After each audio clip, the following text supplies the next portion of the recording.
Burbank Marriott in Burbank, California.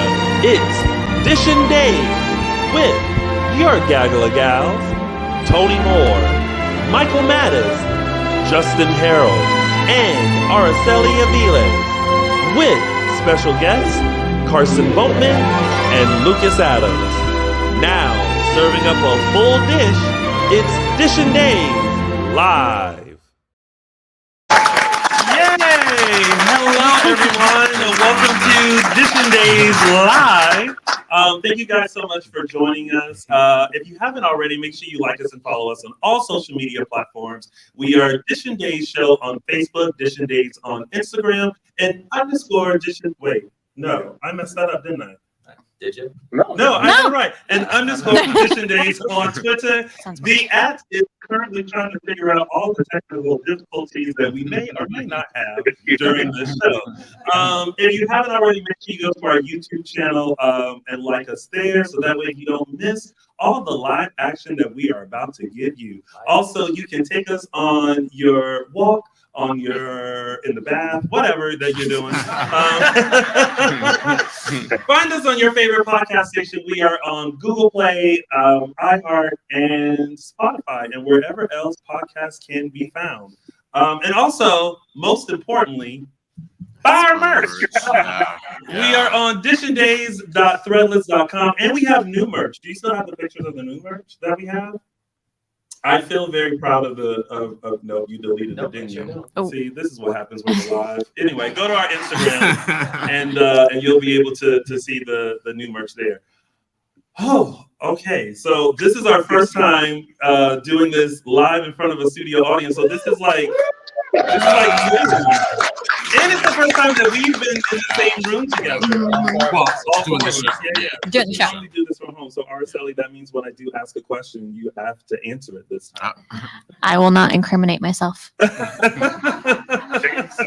It's already starting. Shady Sundays. All right, so what did you guys think of? I know it's so weird because I don't know how to do the show live without my computer. I have no idea what I'm doing right now. Later on today, we will have Carson Boatman and Lucas Adams joining us live right here. That's why we got 2 empty seats, and you all will have a chance and opportunity to ask them questions, burning questions. They will answer anything, and I'm saying that now because. Sure, that's what I say. Hello to all the people live on the stream and all of that good stuff. What did you guys think of this week of days?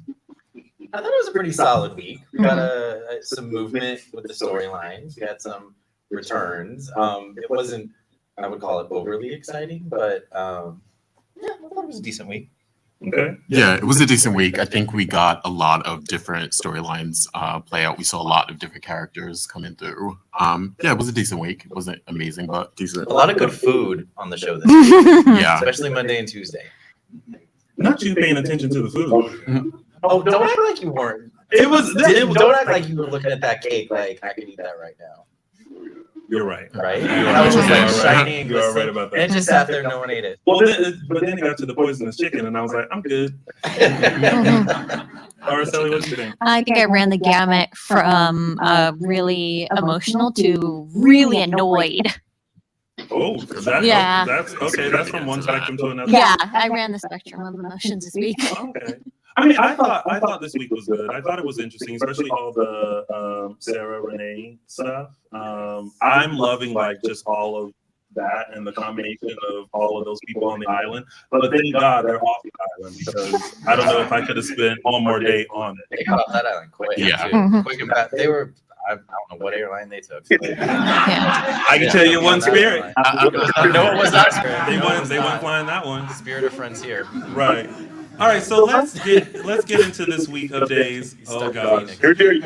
You can do it. Thank you, James Law Jr.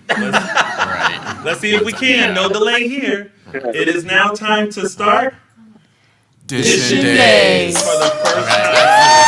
That's the closest we've ever gotten. Yeah. Set it and forget it. All right, so we're going to do things a little bit differently because normally we will start with our top storylines, but we're going to start with tidbits and then get into our storylines and then include Carson and Lucas. So just bear with me. I am your Dishin Days guide today. So our first tidbit, we're going to start with Ben and Ciara. Yeah. Why are you looking at me? Why are you looking at me? We got Ben and Ciara fans here? Yeah. Yeah? Are you a fan of Ben and Ciara solely because of Robert Scott Wilson? Is that what it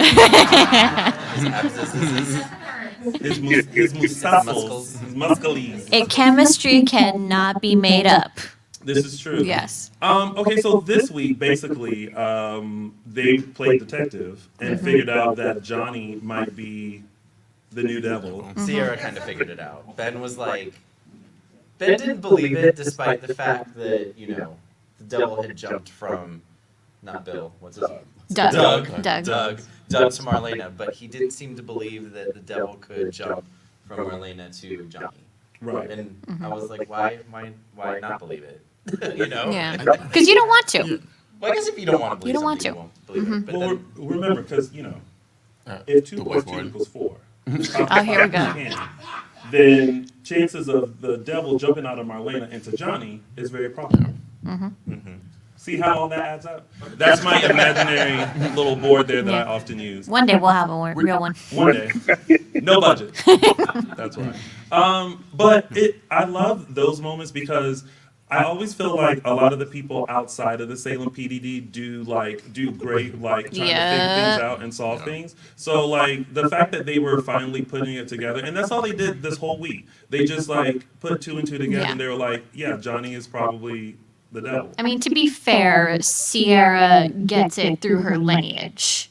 Through Beau and Hope. Through Beau and Hope. Yeah. So to be fair, she got it from her mama. So Okay. yeah. I mean, I don't. Oh, wait, what was that? I think this week they gave them the Salem. They gave them the Salem brain. They figured it out. Ben was a little hesitant. But I feel like they were second guessing themselves. I think they clearly figured it all out, and then they pulled a step back and were like, "We don't have any proof. We can't go forward with this." So it was stalled a little bit. I don't know where they're gonna go or how they're gonna get this proof, but it's interesting. Can you imagine if next week they're like, nah, no, probably And then not. we move on. Yeah. After I mean, we all of could. that, they all of a sudden just decide, no, it's not Johnny. But that was pretty much it. They were on screen just to figure out that Johnny was most likely. Just keep it going. were they talking about asking Susan, or was that last week? No, that was No, this they week. called Susan. Yeah, they did Yeah. talk about asking Susan. I mean, I Susan may be back. love Susan Banks. Does anyone else like Susan Banks? Susan Banks is my favorite character. It's Susan Banks, Sammy, and then everyone else just kind of falls wherever. But those are my top 2. So I wonder if Susan will come back in the mix. And I mean, she figured out Marlena was the devil. I mean, technically, Susan's already figured it out. She just doesn't remember that she figured it out. Oh, this is very true. Yeah. They Men in Blacked her. That's what Yeah. happened. All right, so our next tidbit is Paulina and TR. First of all, I still love the addition of TR. I mean, I know we've had discussions that TR is or Ray, very bad man. He did some horrible things to Paulina, but I like his introduction into Salem, and that Paulina is just not for it, at all. She wants him gone. She wants him out of her life. He keeps trying to, I've changed. Oh, baby, I've changed. Here's some flowers. And that didn't She was work like, at here they all. are back. We all know that when she threw the vase down on the floor, it didn't break that easily. No. I feel like that was take 2. They were throw it and then it didn't show. See, I think he's Wait, sorry. Listen, every storyline we Listen. make, that's why we're not starting off with the positive one, so I think he's working her a little bit, and I think she's slightly falling for it at the end there when he was sort of giving his story and his backstory, everything that happened from the time they broke it off or she escaped him essentially. she's falling for it a little bit. It's getting to her. I don't know if it's a con. We still don't know if it's a con. We It's don't know because if he it's accidentally tapped into her own hypocrisy. yeah, and her forgiveness and wanting to be forgiven for Yeah. the stuff she's done. But Yeah, I don't but know. you can't compare her, very bad, poor choice of judgment to a wife beater. So the Yeah. two are not That was her compared. point, yeah. Yeah, there's no She comparison there. tried to, destroy the town square. Yes. You mentally and physically abused me. For Yeah, it. like It's a little even if different. she had destroyed it, it's property. It's not. Exactly. It's, Yeah. But am I the only one that kind of? It's not an apples to apples comparison. I feel like I'm the only one that believes that he has changed. I don't think so. Oh. Thank you. Well, that's our show, folks. Thank you so much. Well, so we've discussed this multiple times, and Araceli was like, no, that's what abusers do. They always come back and say, I changed. And little old me is like, but he has. Look at him. He's like, a producer now, and he's saying he's changed, and there's flowers. Tony Moore, the optimist. Did you ever think you'd see the day? I'm just saying, oh, he can't be. Well, maybe internally, I don't want him to be a bad man. Like I want him to have seen the error of his ways and apologize to Paulina and really show that he has changed. So I have just a little bit of faith that he has changed. Why No, I think he's manipulating I don't buy her. it. I think he's got something up his sleeve. I don't know if it's to reel her in for something. I don't know if it's to get to Lonnie. And the only way he can get to Lonnie is through Paulina. I think he's just buying his own spiel. Yeah. He says it because he believes it himself. He buys it, but you're not a good person depending on what you do when times are good. You're a good person depending on what happens when your back's against the wall. Okay, well, let's see this. Clap if you think Ray or TR is still a bad man. Okay. Clap if you think he's changed. Thank you. Thank you. I'm not alone in this. So I'm hoping that what's today? March 6th, 2022 at 3:17 p.m. Pacific Standard Time. Here we go. I'm stating that Ray TR Coates has changed and that we will see that eventually. Mark thy words. Okay. All right. We'll see. Oh Lord, I hope I don't eat crow. That's why we're not betting money on this. Yeah. Because all of a sudden, in just a few weeks, all three of them are going to be looking at me like, we told you. All right. And that was pretty much it with That was it that with, story. yeah. Oh, wait. We also should talk about Lonnie and Eli. Yeah. Because, so Eli says to Lonnie, I lied to you. And suddenly my heart sank. Because remember, he was gone for a second. So I was like, ooh, I hope he didn't go cheat or do something stupid or something like No. that. But then he mentioned that he went to Ray and Yeah. put him in his place and everything like that. You gotta appreciate a man that does that sticks up for his woman. Yeah. Yeah. I mean, it's Eli, so you Yeah. know, you can't, Yeah. Eli can't do no wrong in my Yeah. The perfect husband. And that's pretty much it with that storyline. Yeah. Right? That's all that was featured this week. Jake and Maggie. The frustrating thing with this is that all Gabi has to do is just say, this is what you said to Maggie. So that Jake can say, no, I didn't say that. And then Gabi says, I heard you say it, but it wasn't me. And then they can join Ben and Ciara in figuring out if Johnny is the devil. I don't understand why people in Salem don't say Communicate, stuff and yeah. talk. So then that way there's no question. There'd be no drama otherwise. Watch you talk to each other. There may be drama elsewhere. Well, I guess drama does come from not communicating. Yeah. Gabi's prideful. She doesn't want to confront him. She saw an opportunity to kind of scheme, and that's where her character's been going lately. And yeah, that's the road she's on. I don't know why. We've talked about this before. We're getting a heightened different version of Gabi than we have in the years previous, and she's on this path. We don't really know why. Yeah, typically she does have a short fuse. Does know how to play the long game, hence Lonnie being shipped off to a convent for a year. Yeah. I mean, I like Gabi. She's on the path of being another Kate and Sammy. She, Not yet. I think she could use a little bit more finesse. She was on Yeah. I feel like she was She on that was. path at one point. Yeah. And now she's just very overreactive. Well- Almost getting Y'all silly. gonna have to do the whole Well, race. well, Wanting her own company to wanting the whole shebang, it's like, wasn't gonna give you that. Yeah, I don't know what the same person thought Victor was gonna give for the company. I mean, this whole like going after the Dimera Enterprises and Titan has been a very long road. At this point, she could have just took Gabi Sheik and built her own company and been the CEO of that. This is a long. This should end up. Has she been mentioned, Gabi? No. No. Like, They're so fixated on And the one being CEO of Dimera and the other being CEO of this all started with Gabi Sheik, right? This is like, I'm Yeah. trying to remember how this all, because it has been very long-winded.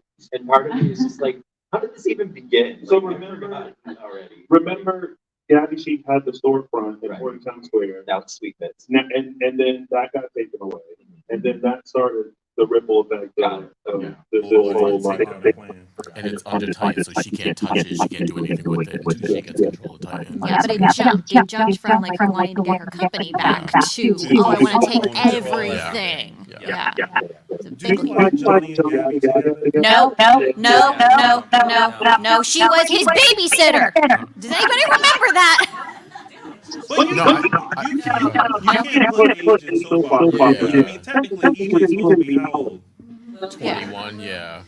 Yeah. Yeah. There we No. go. And EJ's a full grown man with like several relationships under his belt.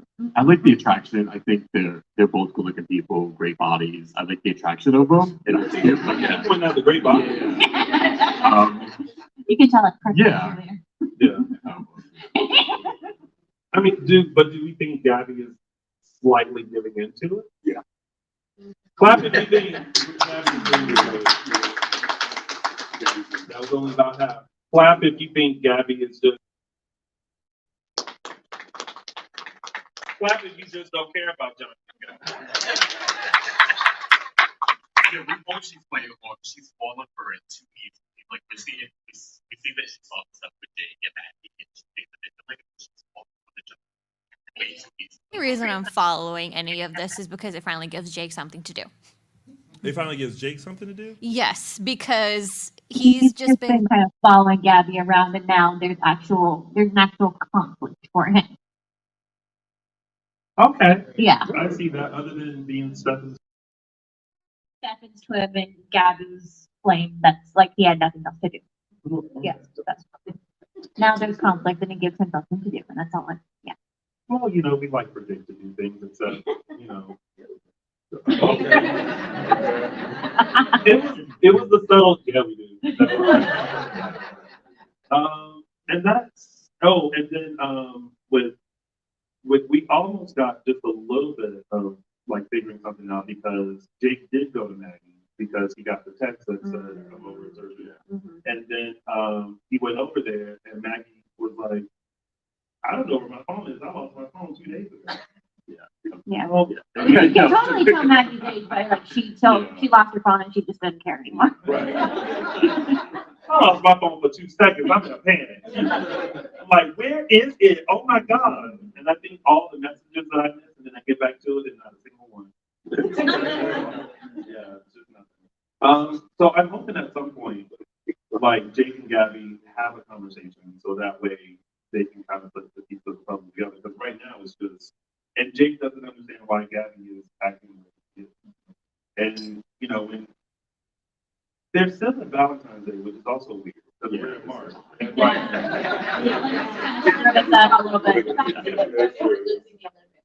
well, true, but like still. It still went on for like a week. Yeah. It's still been like 2 weeks now. It's well, happy anniversary. But still, they celebrate Valentine's Day too long. Like, it's been about a week and a half, almost 2 weeks. Like, and Jake is still trying to get it on. He was trying to get it on last week in the morning, and now in the evening, and Gabi is still like, And I'm like, so we'll see how that progresses next week. All right, so before we get into our top storyline, just want to remind everyone to please make sure you follow us on all social media platforms. We are Dishin Days Show on Facebook, Dishin Days on Instagram, and _Dishin Days on Twitter. And also make sure you subscribe to our YouTube channel, which is, you guessed it, Dishin Days. And also buy our merch. We got some new stuff, so make sure you go check it out. Now we're going to go into our top storylines, and we're going to start with what did we call Sarah and Renee? Saray. That's right. Saray. We like you. Are you taking credit for that? Okay. Well, thank you so much. Thank you, James Law Jr. Chocolate Twin. Yeah, thank you so much. You're starting to look a little too much like me. So if anything happens to me, y'all, please find James. Starting SoFi Stadium. So we have Saray and Kristen and Kayla and Pat and Tony and Chad and Jack and Jennifer and Gwen and Dan, and there's a lot of people involved in this. Okay, so what do we think about this whole storyline? Because we know it was a lot. I'm glad that everyone's back in Salem. Yeah. But it happened very quickly. Yeah. And it seemed like I was talking to someone about the pacing of this storyline. And it sped up so quickly. Mhm. Yeah. And you almost didn't have a minute to like absorb what was going on. Yeah. It's like, okay, they're at dinner and they're eating the poison chicken that ended up not being poison chicken. Is your complaint that everyone ate And then the quickly? beginning. Everyone ate quickly? It doesn't seem like everyone ate very Everyone did eat very quickly, but then it was like the next morning, everyone's back in Salem. Like they were almost like they were never at the island. And I'm like, they're back already? I'm like, okay. overnight flight. I get that they're red eyes and shit, but it was a little too quick. That's all I'm saying. I was fine because listen, when Chad and Tony were on their way, they looked like they had been on the plane for a while, and I was like, listen, I don't need 2 more segments of this. Well, they said that they wasn't just them going from their Salem to the island. They made a pit stop to Madrid. Yeah, because Tony Robbins was like, well, our visit to Key West was fruitful, and I was like, Yeah. oh, we would've Yeah, been they nice to were. see some of They- that. Okay. Right. I was like, Yeah. "Oh, you don't do that." Okay, I love you guys. It was fruitful. I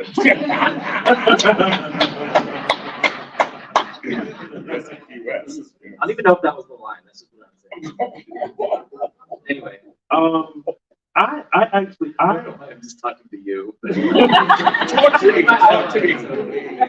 No, I find this storyline very interesting, and I said this last week because the introduction of history is like what I always appreciate that Ron does. He has brought back Renee Dumont, who is another Dimera, but implanted these, memories, into Sarah, and I just like how it wasn't the typical storyline of like Sarah's been captive, and then then she gets rescued, and then we'll have the triangle between Sarah, Gwen, and Xander. Like I like the fact that there's like another layer, and I think it's fun to see her just gushing over Tony and like hating Anna. And then and my favorite, because y'all know I love shady moments, right? I love the bickering between Saray and Anna, because Anna wasn't having it. Because Well, it's interesting that Anna wasn't having it. It's almost like she forgets that it's like, oh, Sarah. Right. Like the way she's Yeah. reacting to Renee, Because she's actually she's Renee. so And aggressive. and so she just goes under the spell of it. She's And so just goes, aggressive. Who wants to be like semi-stalked by their nemesis from 35 years ago? well, there's that, but like. Yeah, that.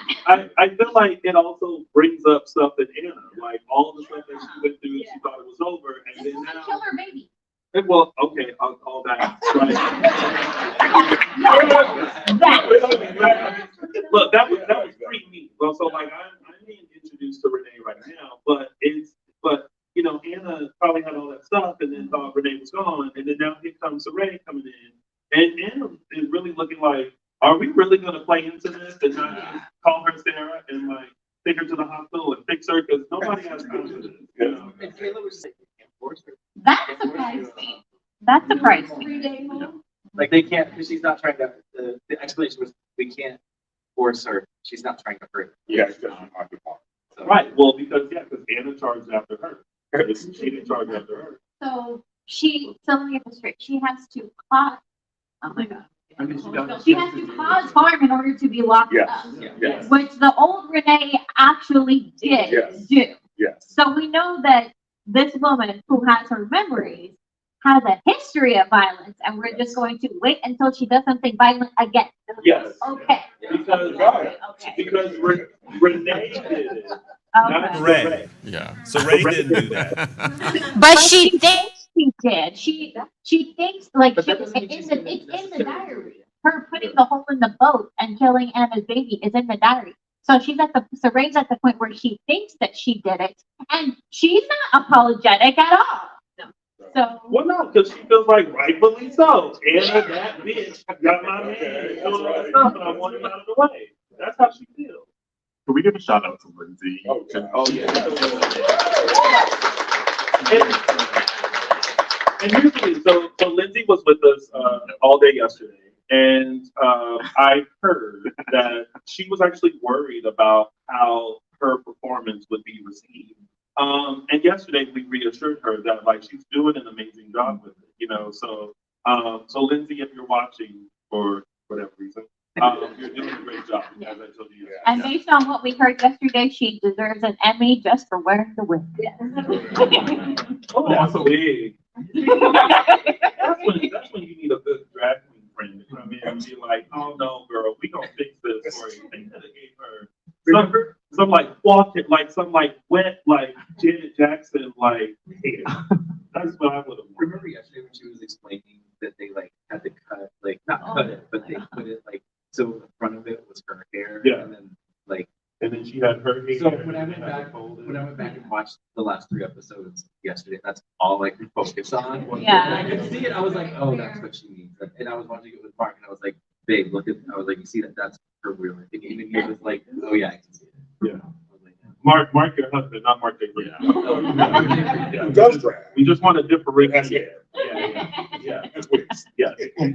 One thing I want to do, one thing to remember is it's not, she doesn't have her memory. It's her, it's Sarah mentally ill taking on these, not, I would say memories. She's basically playing out a story. Yeah. Yeah. Yeah. She actually described it, if I'm allowed to talk, the way she described it to me was she said it was like Sarah is pretending to be Renee because it's safer to be Renee than it is to actually be Sarah after everything. Yeah. Exactly. Well, it's like playing out what she read as Playing out opposed, what she doesn't she have read. these It's not- memories. yeah. Yeah, exactly. But remember, it's also that thing, that stuff that was in the syringe that Yeah. Abigail Yeah. had, that she just left behind. Yeah. And then it got Exactly. stuck into Sarah. And then now, because, you know, Kristen gave her some lovely reading while she was on the island. She had, Yeah. you know, Yeah. adopted all these. Because I think a lot of people are wondering, is that how Renee acted? Not necessarily. That wasn't really Renee. It's, again, it's Sarah's interpretation of Renee in the state that she's The in. persona alone Yeah. is enough to annoy the hell out of me. Yeah, it's strong and it's, but yeah, that's Yeah. the mental illness of it. I mean, her barging in on Tony and Anna and saying, "Get your hands off my man," and I'm just like, how old are you? Like, She's look, playing it she's very- half his age. She's playing it very immature. Yeah, it's just like, yeah. I'm kind of glad that they didn't show. They kind of cut away from Sarah or Saray kissing Tony because I was like, that just doesn't. It doesn't look right. I mean, you know, you can get it where you can. Can we talk about Nancy's wig? Thank you. We're getting there. We're gonna get there. It's like, that is war crime. Kristen, we're just gonna say a prayer for Nancy's wig. For right now, I think coming up, some things will change. That's what I read. So stay tuned to next week, because I think our prayers work. And it's no shade against Patricia. Like, love Patricia, she is amazing. But as some of y'all put it, she came back to say looking like this flaw. And so, not my word, their word. I'm just repeating what they said. But I think that's gonna change. I think. For 2 seconds though, I was worried that they were all going to lose their memory. I did too. Because Yeah. when Kristen came in to Steve and Kayla's apartment, room, whatever, wherever they're being captive, and she said, and poor Kayla, like Kayla has been hungry for like and everything that Kristen brings in, she's like, I don't care. I mean, it was salad that probably was poisoned. Now it's just chicken. And it's her anniversary. She should get a meal. Yes, she should, but it shouldn't be linked with anything. But I was just glad that even though Kristen said, you know, I did poison it, you're gonna forget everything, you're gonna forget it here, and also it's strong enough to forget your love for Patch and all that kind of stuff. I was like, ooh, now where is this storyline going? But then luckily, Sarah was like, oh, I saw this strange thing and I knew she was poisoning, so I put in goat milk and remade all the chickens. I'm like, first of all, who has all that kind of time? But good for her. You know? But how odd was it? Did anyone else find it odd that she was like adamant, like eat the chicken? She did, like she switched out the vial, but Sarah was so adamant, like we're going to sit down, we're going to have this meal, and you are going to have a good time. You're going to like it. It's the Like- it's the drugs. I mean, yeah, like yeah. It's the But see, aggression. it's just aggressive. Yeah. And who gets aggressive about chicken? Well, that's how it's going.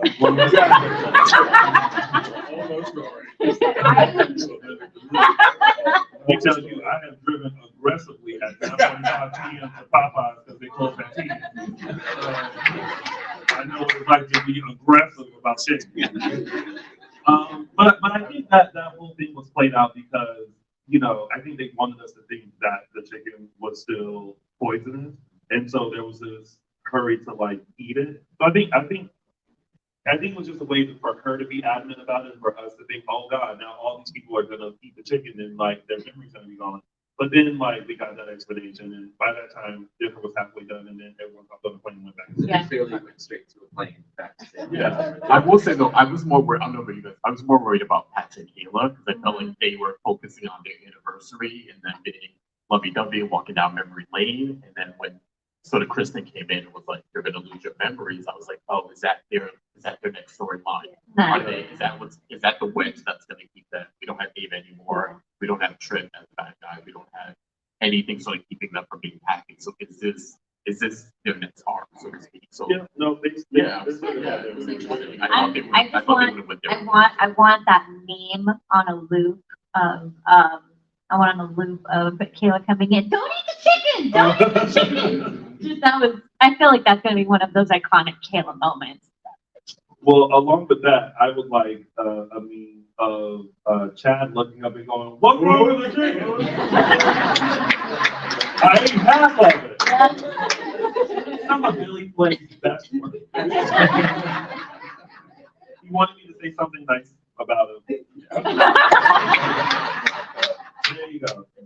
But my question is, okay, so Steve and Kayla were captured by Kristen and at one point tied up just by Kristen. How is it that Steve and Kayla like tied up Kristen only for them to come back and Kristen's gone? They have to stop this repetitive formula with Kristen where she gets captured. And A, maybe don't leave her alone. Or B, like they keep repeating this formula with her where she gets caught and then she magically escapes. We don't know where she is, then she's off for a while. And it's getting so repetitive. And since to the point, I'm like, they tied her up, they leave, and I'm like, well, she's gonna escape.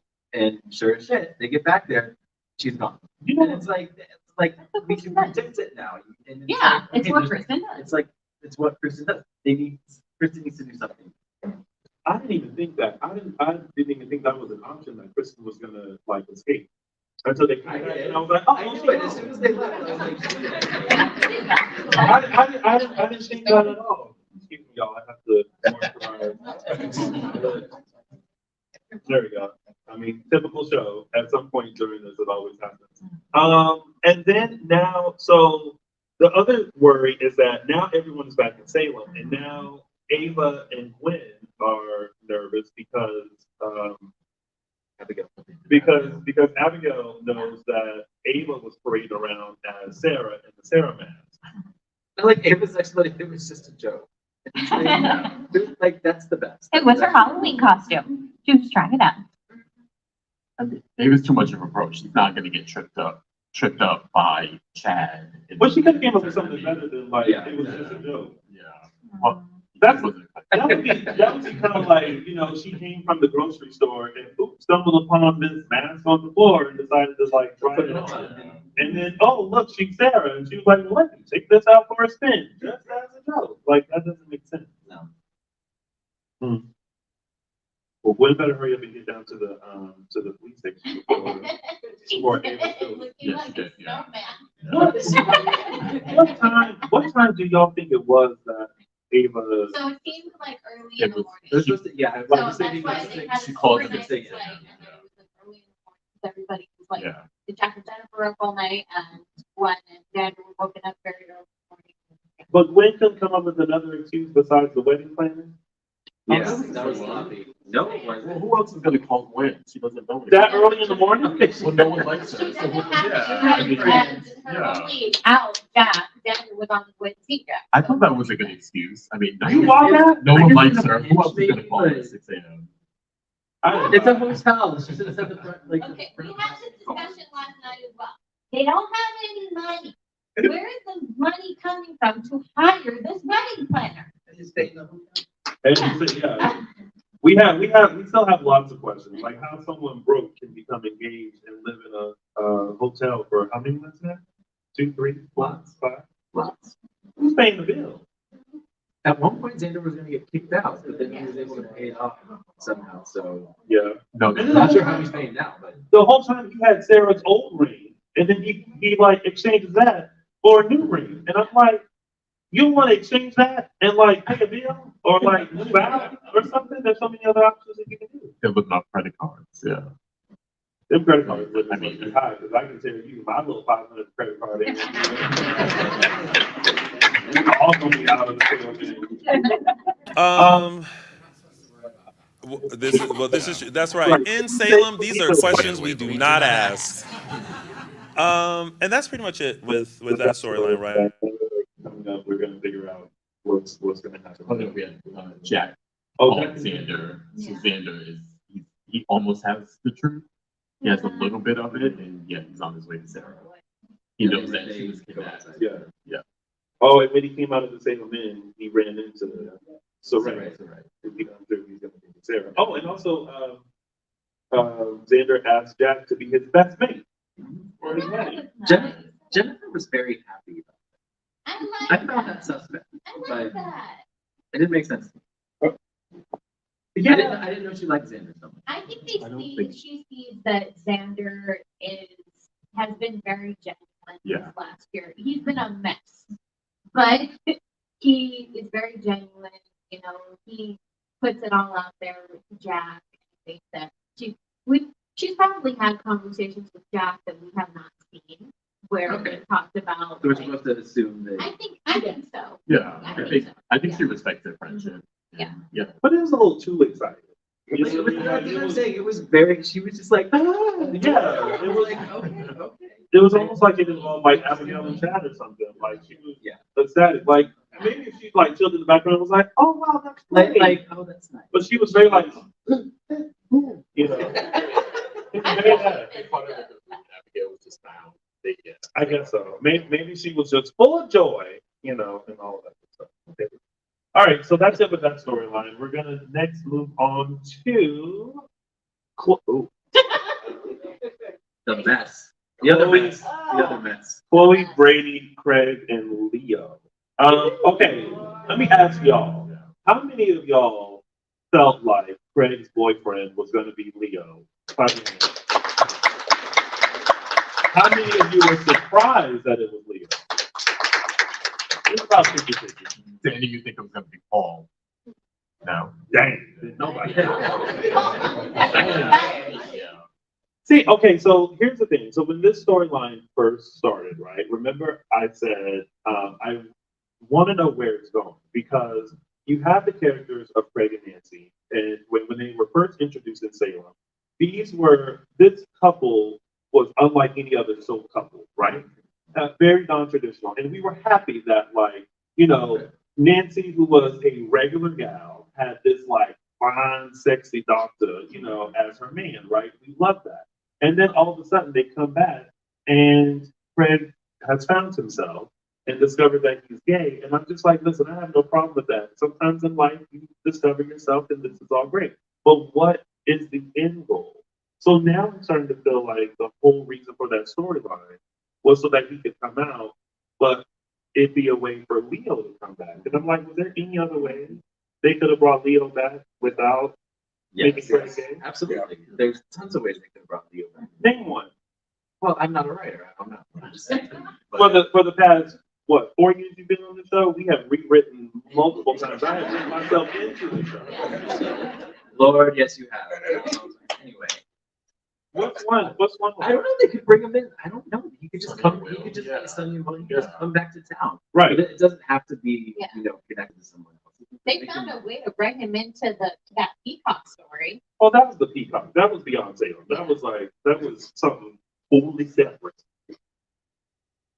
Can we ask, are you guys interested in seeing this storyline play out? We've talked about it a lot, about exploring like someone's sexuality coming out later in life. And I know there's a lot of complicated feelings about it, but for me, I'm on board with it. I think it's interesting. I think it's an interesting storyline to explore. I'm interested in it. It just doesn't seem to be okay.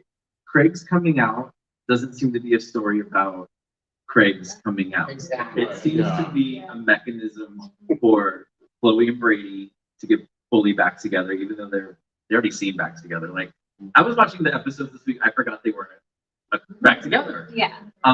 So I think it's a mechanism. I think they're using this to fuel other characters and storylines. Yeah. It's not really about Craig and Nancy. I And mean, their the story they're just the I think it's been more about Nancy though. I don't know about Chloe and Brady. I think they've been focusing more about Nancy because she's the woman scorned and she's the one who you feel a lot of sympathy for, whether you're on Craig's side or not. So I think they're focusing on that and getting her aspect. I think that's why we have to see her and I'm Elena. so looking forward to getting Nancy's perspective on this because I am so. I'll just say it, I'm done. I reached my limit. The minute Leo walked in the door, I was like, this is no longer the story that I wanted to see about a man coming into a sexuality later in life. This is Craig got caught. Craig got caught. There is no way that Leo just happened to leave out that he spent all this time in Salem. That he so knew Craig the curiosity. Craig got conned, but at the end of the day, he was like, I don't care. He's like, I would be a hypocrite if I judged Leo for that. So the con didn't work. Yeah. You know what I mean? Like, it's not really a con now. There's a debate though. I think we talked about this the other day. We don't know. We're kind of on the fence of, is Leo conning him? Is this the one time where he's actually sincere? Maybe it's not. Maybe it seems like it. Yeah. Because when you're in a relationship, He lied. Let's say that. We can all not dispute that. He lied. He lied about what? Leo lied, said, you didn't know. Oh, just stuff about the Salem. library. Yeah. He didn't Yeah, know lied about about Salem, yeah. that he didn't have all this interaction with curiosity. So even if he's not being conned, say Leo's feelings for Craig are genuine. Great. He still lied his ass off. And for Craig to compare what he did, 35 years ago? To the No, It was like 20 years ago. Yeah. I was gonna But the say, stuff that Leo did just like a few years I ago, think up until last summer. I don't know. I think like remembering it, like they were taking advantage. Like, okay, Craig and Nancy took advantage of a mentally ill woman, and With that was that. like I feel like they're pretty on par. I mean, Yeah. Leo may be a little bit worse, but I feel like I just feel like Craig and Nancy are so far removed I mean from that now. that was Not early that- Craig and Nancy. yeah, and that was later early Craig and Craig. Nancy, like Yeah. straightened out. And but- not that was not terrible. But it's decades. So maybe But I- we give yeah. them a chance to change. Maybe Exactly. maybe Leo- I think Craig can sympathize with that. Yeah. No, Thank but you. that- Craig and Stan was just last summer. I'm not saying I believe he changed. I'm just saying he didn't change. But also, this is someone who Craig, again, this is that we know of his first boyfriend. This is someone who he's gotten really close to. This is someone he probably feels like this is the only person I have in my corner right now. So he's probably willing to overlook some things, let some things slide. maybe give Leo an opportunity. So I think we're going to see this week whether or not But we can trust that. But that right there, what you just said, is the reason you need friends other than your daughter. Yes. Craig doesn't have any friends. Friends in Salem. He has Not in Salem, Nancy, probably. and he has Chloe. He's spoken often about how like he and Chloe have this incredible bond. I'm like, wait, is I'm Craig trying to friends? remember, Craig, like when they were, Craig didn't really have any. It was always Craig and Nancy. Yeah. Chloe. There was never any No. friendships. No. So Not really. I Not mean, really. how many friendships are there in Salem? I mean, exactly. If you're not married to it, you try to kill it. yeah, really like Jack and we were just talking about Jack and Xander. They're friends. Like that's the Well, and that was on the fence for a little bit. Chad and the boys. the boys. Oh, Chad. Yeah. They're best friends. Okay, sure. There's a couple. Xander and Maggie. Then, Oh, yeah. okay, fine. Now we have a. I like how there's zero friendships. Oh, there's this Okay. So, I mean, listen, I want to see how this plays out. I'm just kind of on the fence about it because while I applaud another coming out story, because I do think it is very important to have different stories so that people can relate to it. And this is the story of a man later in life discovering who he is, and someone could relate to that and take that. But like, then we have to take this couple and like do that for the insert of Leo, because Leo could have just came sashaying into Salem, like I'm back, bitches, and then like You just answered your own question. well, listen, there's Well, how come they wrote him back? He could have just sashed it. but that was my way. I was asking what way did you think? Tony, the problem is they took a couple that we did see on daytime, and which they're very, I don't like the storyline at all. And I'm a gay person, I don't like the storyline because yeah, I'm gay. Since 1987. 1939. But no, the thing is, we saw this full-figured woman Yes. get a hot man. Yeah, you girl. A hot man. And other than like a brief moment, Yes. it was never an issue. Exactly. It was I never thought a thing, like- it's about representation, especially on daytime, Yeah. that a lot of people can look at it and go, wow, I'm actually seeing someone that looks like me, because someone looks like him. Yeah. And I feel like to break that, there's a million couples they could have done this with. Yeah. To bring up that iconic couple that's representation, to do another storyline. It is, it's important. That's why I don't like I storylines. feel like there has to be more. Like I feel like there has to be more than just the insertion of Leo. Like I feel like this is just the start of a ripple effect of what's going to happen. I mean, So, hopefully.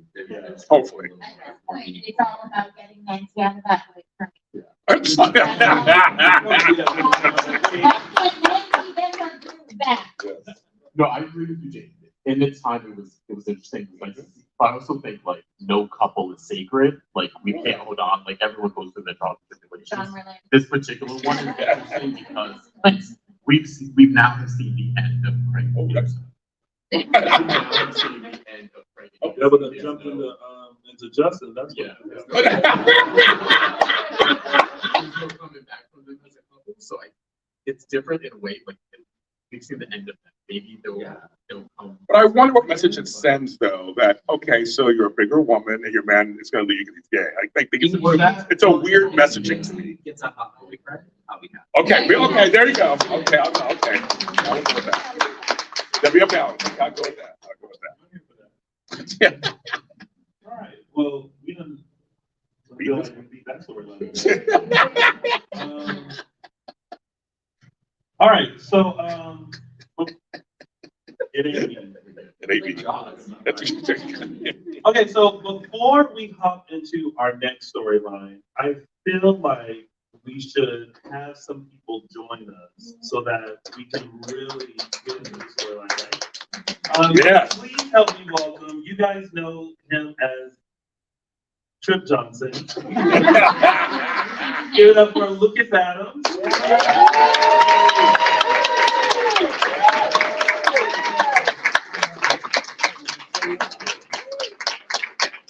And he is currently possessed. Known as the very sexy, devilish Johnny Dimera. Give it up for Carson Boatman.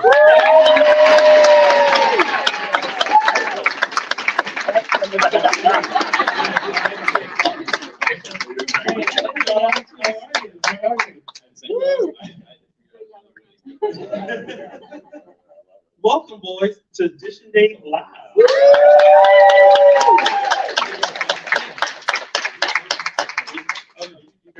Isn't this such a like a weird setting? I mean, they're good, right? I mean, even if it doesn't, even if it doesn't sound like you are, you are. That's what you said. Yeah. Excited to have you guys. There's a lot happening with your storyline, and we just got to your story. So this week we were supposed to have a lovely proposal between Tripp and Allie. But somebody came in here. Well, I appreciate that. It was beautiful. Thank you. I gotta tell you right now. I told the boys this. At the end of Monday's episode, I was like, guys, if he had said all that to me, I would have said yes right now. Like I was crying. You had me at the decor. Had I walked in and seen all that, I would have been like, all of this for me? Well, the living room game. That chocolate cake for something else. That would have been the chocolate cake. Like that.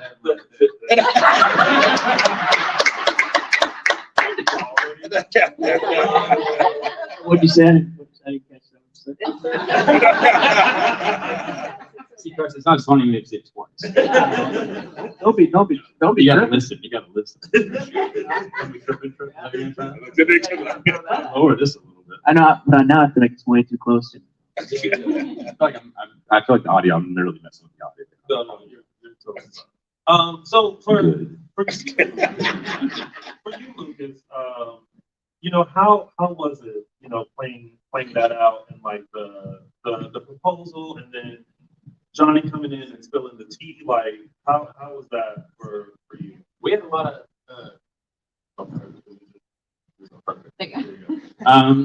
We actually had a lot of jokes, I think, based on that because we were like, wow, 2 seconds after this, man. 2 seconds. Yeah. He's like, no, like that's why it was a lot of fun and with Lindsay, like we've had so much fun with this anyway, so we've been leading up to this for a long time. Yeah. And that's why we were joking with like the more and more lovey-dovey that Tripp was getting. I was like, and just getting ready to shoot this down. Yeah, I was like, they're getting ready. And I was like, yep, so this is going to be a lot of fun. And once we got to the setup and like got to, like you said, see everything, and thank you so much. I was actually like, well, this is it. This is about to go down. Yeah. And then we literally did that all in like a whole morning. Yeah. Like just consecutive scenes. So it was nice, like really build up, and then tear it down. Yeah. Yeah.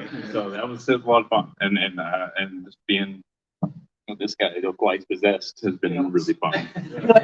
I'm just smiling like an asshole whenever I'm about to just mess with somebody so hard. Yeah. Carson, for you, it seems like now, you have settled into, JoDevil a little bit more. Playing this scene out, how was it for you to just come in and just nonchalantly go, oh, so you told Tripp that you and Chanel, hooked up? How was it? How was that? We don't know they kissed. What do you mean? Look, I was just trying to do the right thing. I felt like I thought he deserved to know. It's not fair. That's a true friend right there. I was trying to be a good guy at the end of the day. Yeah, it was fun. It's just funny, it's fun. It's fun to do those kinds of scenes where the stakes are so high because the payoff is more, Yeah. So I was just like, dang, like, even when I got tea to spill, like, there's just a certain way to spill. Yeah. You know what I mean? Like, you just don't come right in and be like, hey, you kind of. Okay, so this is what I had heard, right? And then you kind of do it to the side. And also, like, you're not getting any cake after that, I had cake. I was like, I had 2 other slices to offer you. Not anymore. Cake taken away. No, it was just interesting seeing. It was almost like the reason why the confession even happened was because the devil was bored. Like, you The know, devil was frustrated Mhm. because he wasn't. He was Yes. having some So, sexual frustration. Oh, right. That was right after I just got shut down. Yeah. Okay, yeah. Yeah. Bye, bye, Gabi. you were just Let like, us what's see. a horny devil to do? I remember that line. Oh, I know. If I'm not getting any, nobody.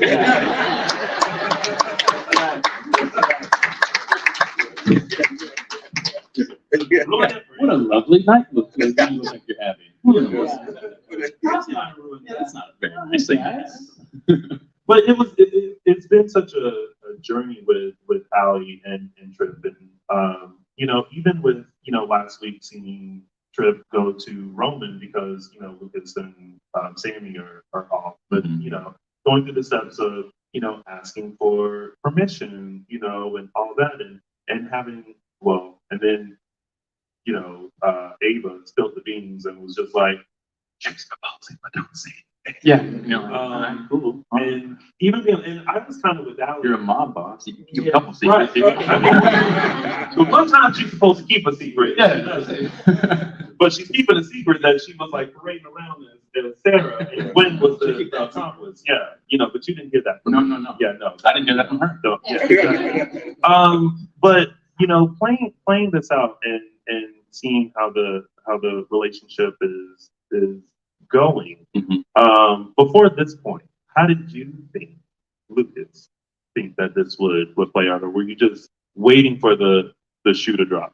Well, I feel like I've been around the block here a couple of times now. Just a couple. So Just a little. I think that I was seeing Tripp was too happy for a long time, and he was too comfortable, and I think that doesn't sit well with Tripp's universe, especially because it's like, you know, he's been the kind of the third wheel a lot, and I think that was also part of the insecurities why he was always questioning every little thing too, because he was like, is this just going to happen again? And then I think he constantly felt like it was too good to be true. I think that's why he was trying to get the proposal out there. He's like, if she does love Chanel, she'll tell me now. Yeah. And then she didn't. It was like, oh, this is great.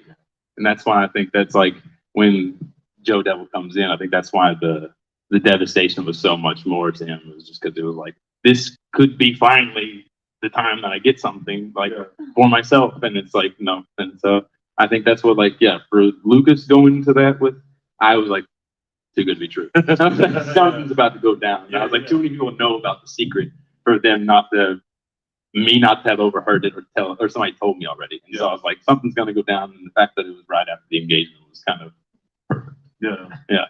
So there was a moment where, you know, in the planning of the proposal, I thought, like, is this too soon for Allie and Tripp to, like, well, also I'm saying he's very insecure about what he's doing. Yeah. Because he's thinking this is the one. This is the one I've been happy for this long. That means nothing bad could go wrong now. Yeah. And so I think that's what he immediately is thinking. No, this is the end game because this is how I'm supposed to feel. Yeah. Yeah. Because I feel like, Let me just lock it up real quick. Yeah. He's like, I want to hold on to that feeling before something else happens. yeah, because I feel like, yes, in the back of Tripp's mind, there's always this inkling of like, is there really something between Allie and Chanel? Like, am I really fully understanding? Is this just a friendship? Is there something? Am I in the way of that? Yeah.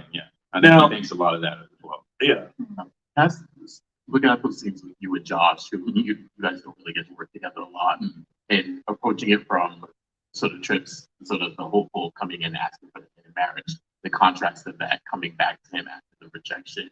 What was it like shooting those scenes? That was really, I love Josh first off. That was, I mean, it's like he's so fun to work with anyway, and so he is like that, just like, yeah, you want to come and talk to him, like, kind of thing. And so that excitement level where I was like getting this is what I'm doing, and then the devastation was like, he really is so easy to play off of with that, because you could see where he's like, oh, I've had this story, like I've been in this situation, kind of thing, and like, so it was almost it's almost like the perfect person Tripp could talk to, and I think that's why, like, I think it helps, especially because I don't know if you remember, like, Roman took down Tripp at one point, and so like the fact that he's now like talking to him. Like he had him against the table at one point, kind of thing. Like that was a lot of fun. And so like now that we're at that, we're like I'm at the point where I can like, go and talk to him advice and just talk to him about my life, which is cool. I think that's a really cool thing for Tripp, especially because he only has really one father figure and he's not always there.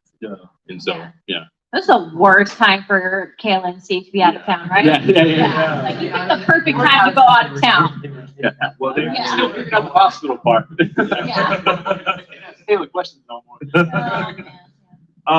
Carson, how has it been continuing to do the scenes with Camila? Like it seems like there's a progression of Johnny going after Gabi, and it keeps getting stronger and stronger and stronger and stronger.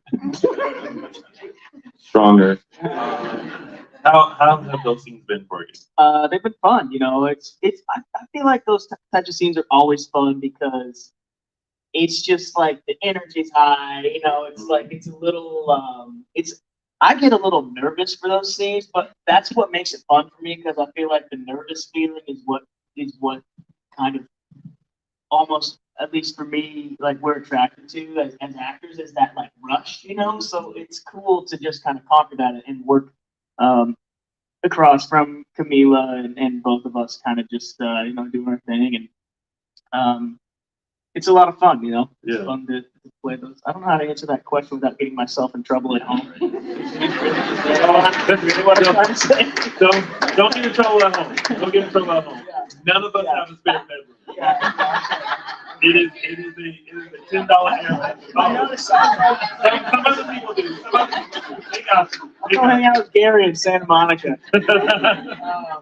I was rambling. I was like, I'm realizing now I don't know how to answer this question. I'm like, Can we talk about the scene of you running in the Hortontown Square? Sure. We were just talking about this. Yeah, we were talking about this outside. And the brief interaction with Craig. Dr. Craig, he's got a healing hand. I think there were a lot of healing hands. Did you think for a second that that it was gonna, like your storyline was gonna turn? I was wondering. Yeah. Yeah, because for a second it looked like, is JoDevil gonna kind of go down this road of don't knock it till you try it? That's a way of thinking. Yeah, I mean, just do whatever. Yeah, whatever. Do whatever feels fun. Have a good time. Yeah. I read that script and I was like, I wonder where they're gonna go with this. And it kind of just ended up being just that scene, but it was fun. You know, another one of those scenes is awkward, so it's fun. You know what I mean? Like, was that before or after I meet Craig? You know, before. Okay, I wasn't sure. Yeah. Well, now way to give it away. They already know that. It was on the scenes before you ruined everything. You talked to Craig. That's right. Nice. Then things were so instant. No, that scene was so much fun. Yeah. It looked like a lot of fun. Yeah. Although I love when they do running scenes because it's like, you didn't run far. It was like take 2 steps out and then run in. Yeah. We'll glisten you a little bit and then But you look great though. You're also running in like a roofed mall. Yeah. You do. I feel like even now, Just go to the mall, take your shirt off, Go run outside. Trying to get out by Abercrombie. I think right now we feel like Hortown Square has like a retractable roof. So like sometimes it's outside, sometimes it's inside. I think that's true. I think that is a retractable roof. We talked about Because I know they bring it up in a very Salem Christmas, but I thought that was just because it's like it's make believe. Mm-hmm. Well, it's kind of. There's been multiple conversations over. I remember talking. I think they said it's retractable. Because this is very important, guys. If there's one thing we figure out, it's if the Hortontown Square has a retractable roof. Yeah. Well, because it justifies you running in the Hortontown Square with your shirt off and sweating because maybe that day. That's If it gets over a certain temperature in Salem, they retract. AC is very high. Yeah. And you don't want to mess with the whole mall air conditioning. The energy bill would be just too much. Through the roof. Yeah, no pun intended. Were when you get the scripts, do you worry about how far they're taking you as the devil, or do you just kind of like, I'm here for the ride? I'm here for the ride. Yeah. I'm here for the ride. I think it's so much fun. I think That's what you have to do. yeah, I mean, like It's so anybody. much fun. Yeah, it's like that's what's fun about being an actor. You know, it's like you read your words, you take them for a ride. It's great. And you just you go with it, and it's kind of it's like it's like watching a movie without, because I'm like, what's gonna happen next? What's gonna happen next? But yeah, so I get really excited when I get the scripts every week, because I'm like, I wonder what's gonna happen. You know? No, yeah, we're truly fans. Yeah. Like Yeah. we have no idea. Yeah. Like there have been multiple times where I've asked like Albert, like what's going on? He goes. I'm like, you have no idea. You don't have a story. And he's like, all right, cool. All right, I guess I'll find out later. I'll go around and people like, what script have you got? What I'm excited about, and I know our audience is probably excited about this, that we got a little glimpse of the real Johnny this week. Johnny is waking up. Yeah. He's trying to fight back now. Yeah. Did you hear Johnny when were you able to react to that, or were you just kind of having to imagine it? Yeah, so I went in voiceover and recorded it that morning, and that gave him time to set it all up and get place where it needed to go. So then during the scenes, they would play me over the speakers, and so I could time it. Yeah, so the timing was a lot better. I think that's really fun too, because you kind of really get to see, because there's always always has been the dual personality between the devil and Johnny, because the devil's trying not to let anybody know that Johnny is the devil. Right. But it's another dynamic of kind of that dual. You can really see them battling now, and I'm excited to see where that goes. And I think that's that's going to be interesting to see it unfold. Yeah. He's waking up. Yeah. Well, that's gonna be, because we saw how Marlena, kind of went back and forth between the devil and her. Yeah. And then now it's gonna be interesting to see how Johnny, begins his fight with the devil as well. Although with that exorcism, it still got me. Like with Marlena at 11:30 at night, I was watching. You watched it at the wrong time. Well, That's yeah. the- Well, one, I should have never watched it at 11:30 at night. I'm a scary man. So like I didn't have to sleep with a night light on that night. But it was just lovely just to see her reminding herself of all the love that she had from each and every one, and they showed all those different clips, and I'm just bawling my eyes out at like 11:30 right before bed, like, oh my god. So I think they do a super really good job with those montages, because I've actually found myself going down, because when I first started, I was Googling, or I was trying to find videos of Stefano all the time, trying to just kind of figure out kind of where EJ came from, to help me figure out where Johnny is coming, because I never got to meet Joe, unfortunately. But in those times of trying to find those, I'd get just rabbit hole. I'm talking 3 hours watching montage, just crying. Never met the guy, just crying. When Beau died, the funeral. Oh my gosh, dude. He's talking to Hope at the cemetery, and he's old. It's like, oh my gosh. Yeah, I went to a lot of Patch and Kayla rabbit holes when I first started trying to figure out who they were. Yeah. There's so much. The son of legacy characters. This is not a small thing, folks. Do you think, without giving anything away, because I like for people to keep their jobs, do you think there's any hope of Tripp forgiving Allie? Because Tripp is the good guy. So we hate to see that right now, but we hate to see this happen to Tripp, and the conversation in the pub maybe kind of felt like maybe Tripp just needs a little bit more time. I was gonna say, process it. Yeah, I was like, I think, honestly, I think Tripp in a way has already forgiven her, because I think that's just how he operates. He isn't gonna let himself, at least right now. Yeah. Because he's gonna need the time anyway. But I think he's already done the acceptance. I think that's why he's almost shutting himself off more. because he's like, no, I can't just forgive her that quickly. Because how can I trust you again when it's like I've already lost trust in so many different people? And there's so many layers involved with him. And I think that's why it's like, it's also one of the reasons I like playing him so much, because it's just, he is this very complicated person. And I think that, I think the forgiveness in his heart is just like, he hasn't had a lot of people to forgive so quickly. And so when he has, it hasn't worked out all the time. And so I think that this time I don't know if he fully trusts himself to forgive her. Would you be on board with Tripp going back to like his quote unquote dark side? Absolutely. Would you be on board? Absolutely. I think because I mean, in a weird way, it kind of just disappeared. Without kind of, it just kind of went away. And so like I would love to, I loved him being that dark character. And like even when like during like the like sexual assault storylines, you were seeing it more, but that was just more of him being frustrated with like, why aren't you listening to me? And then but it was still where I'm the good guy, but I'm like, why aren't you doing this? And I would love to see that where it's like, you know what, nobody cares anyway. Kind of thing. It's like, let's do it. And like I think that's his mindset in a way right now, where he's like, nobody's on my side. And so I am.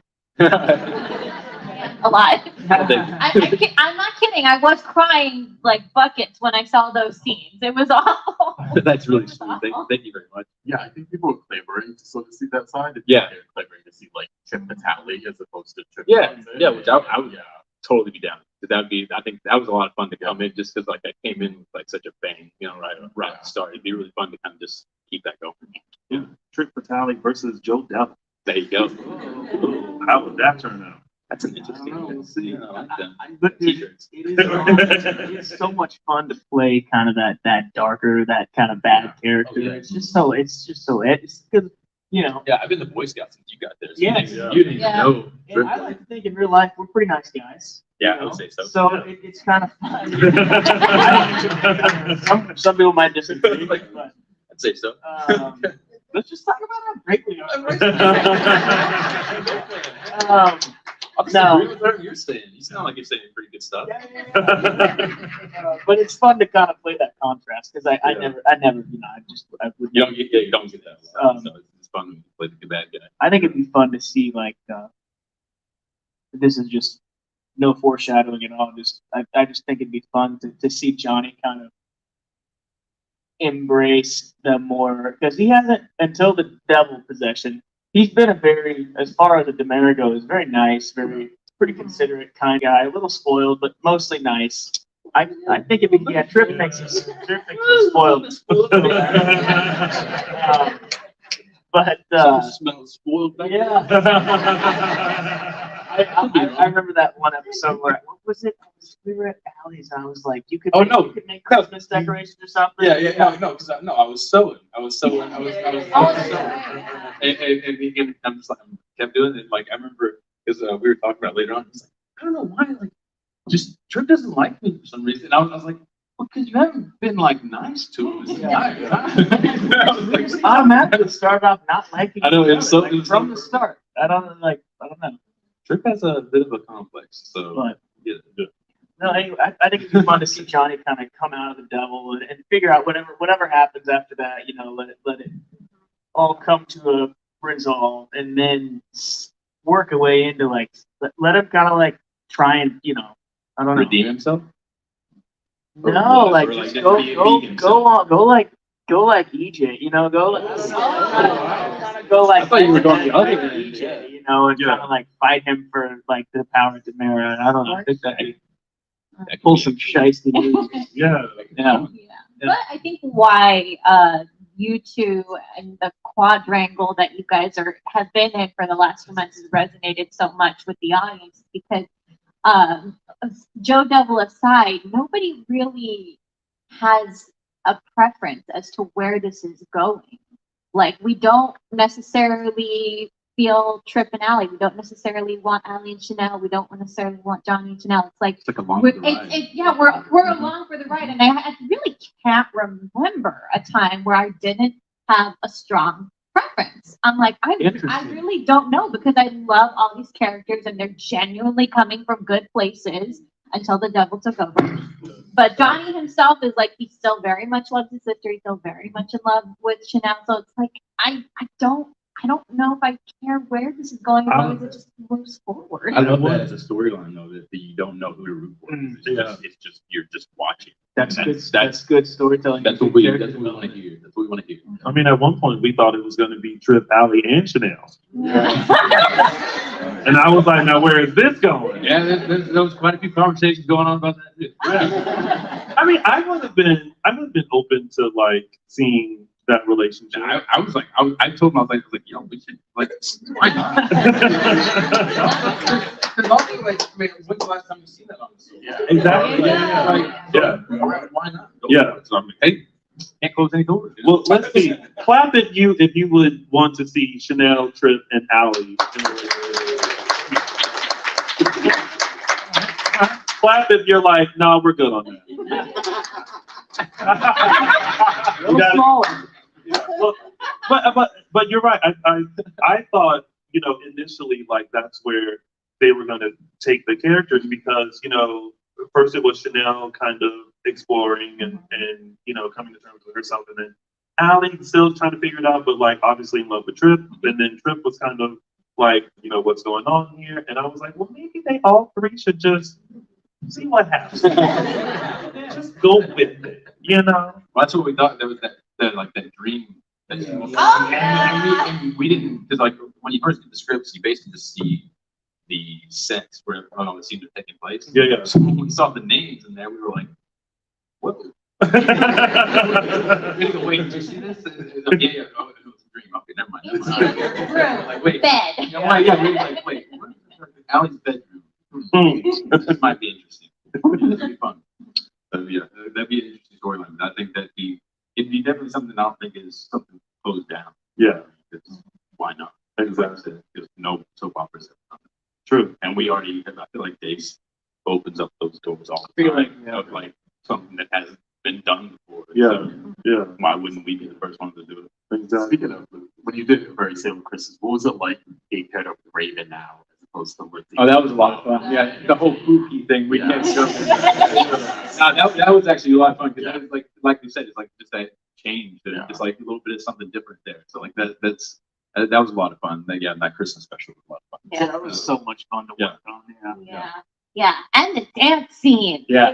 The dance scene. Yes. Which one? Yeah. There was a dance scene? I don't remember that. No, don't recollect. But we didn't eat a lot that day. Lots of push-ups happened. You ate right before we were like about to do something. Right. Worst time. I couldn't take it anymore. Well, with the storyline, we're hoping that, you know, there is some forgiveness from Tripp, you know, to Allie, and that they can, because obviously, you know, it seems like Allie has made the decision that yes, she wants to be with Tripp, and that, you know, that was just a little bump in the road. You know, everyone in Salem has a little bump every now and then. Something. Yeah, exactly. So hopefully, you know, there's just some reconciliation between that. Because I don't think it's a longer road for Johnny and Chanel, I think. But right now. Yeah. Because I swear I felt like Chanel was about to bop you one when you were trying, let's just go have a drink. And she's like, excuse me, like I'm kind of seeing what you really after, and that's not happening. So, well, good luck with that. Good luck with that. But you guys are going to work because we're going to do a Q&A in just a little bit and open the floor for you all, our studio audience, to ask Carson and Lucas some questions. And also you guys who are watching live, we'll take your questions too. But before we get into all that, we got some of our own stuff to do. And we're going to do our favorite part of the show, which are our segments. And we're going to start with mine, which is Tony's official 3 Snaps Award. Oh, snap. Thank you. You go, girl. I thought this you go, girl. All right, so my 3 snaps goes to Sarah because someone who can, you know, bypass whatever medication or whatever that she's on to switch out poison for goat milk and make sure that everyone eats a proper dinner all together is amazing in my book. And also just shout out to Lindsay Godfrey for just doing an amazing job. Over that, Lindsay Godfrey, Saray, gets Tony's official Snaps Award. Oh, snap! We would have had but that's the technical difficulty that's happening. I sure did. I said it and I'm sticking to it. I said what I said. And now it's time for Caption That. Oh, so now I just got to do all of it. Exactly. Yeah. Oh, that's right. Okay, I do have to do it. Yes. And now it's time for Caption That. Okay, anyway, Caption That comes courtesy of Catching Kayla's dinner with Kristen serving the island chicken. And this caption goes to Ron D'Onofrio or Dawn of 2001 on Instagram with his caption, "Today's special is cyanide chicken marsala." Well, no one wants today's special. And that was Caption That.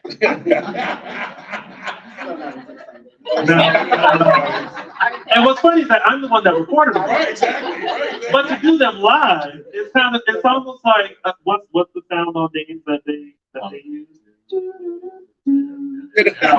Yeah. But there's still more because now it's time for Those Were the Days. This week's segment, Those Are the Days, I'm taking you back to February 28th, 2005. You can see that was when Sammy became Stan. That was when we had the incredible Dan Wells come in and play Sammy Brady because Allison Sweeney was going on maternity leave and they needed to figure out the storyline. She was front and center and they figured out to keep that storyline going and came up with this brilliant idea of Sammy as Stan. Yes, and then they reprised it with Dan Wells coming back last year, which was a nice surprise. Yeah, that unforgettable storyline of February 28th. Oh yeah, Danny was a man for a time. Yeah. Thank you.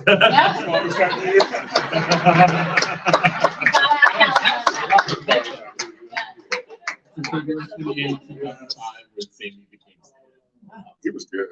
I love that story. That was I don't know if it had ever been done before that. So an original way to write out an actors, because usually the easy ways they go out of town or they pre-tape a bunch of scenes or they're kidnapped. Or they put a really A big big person bed. in front taking of the her. character off screen. But that was a little. He had her I mannerisms. remember that. He had her mannerisms. He got Austin Sweet. Yeah. Yeah. And those were the days. And now it's time for Watch out. today. It's the gift. This week's gift goes to Tony and Saray, and Tony's WTF expression. This is so uncomfortable. Anyone else see how just freaking uncomfortable Tony is? Have it on repeat.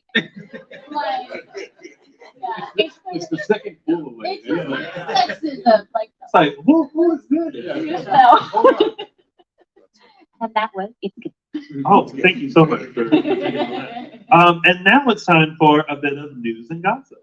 Yes, we are starting off first with one of our favorites, Miss Crystal Chappelle, who played Carly Manning. She and her friend Hillary Smith, who they co-starred on the soap Digital Soap Venice together.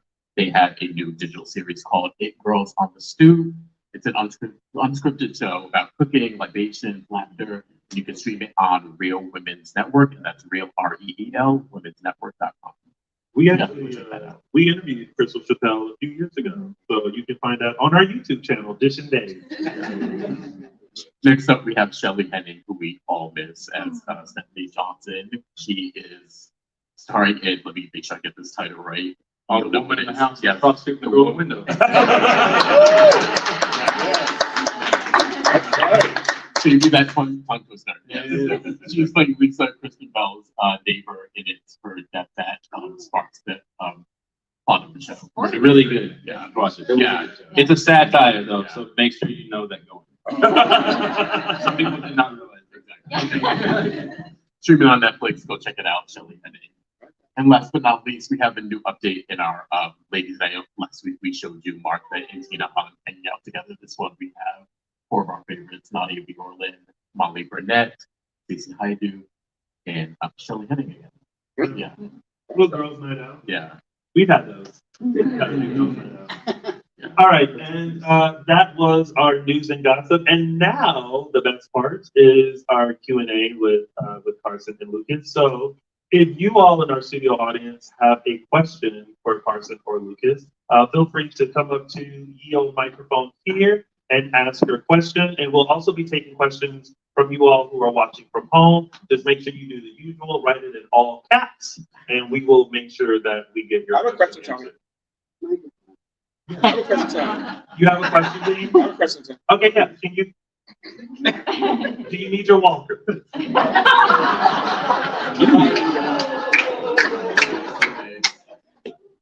100 years old. I love you, Jake Plucky. Sure. I'm a twin. I have a twin sister. Not me. Not him. Okay. So what's like being a twin? For a girl, especially the twin sister. It is amazing. I feel so. I'm trying to just word this. I feel one of the things that I feel so fortunate to have been able to been cast as Johnny is that I've been able to work with and get to know so well Lindsay Arnold. We have a very brother-sister relationship. I love her to death. I would do anything for her.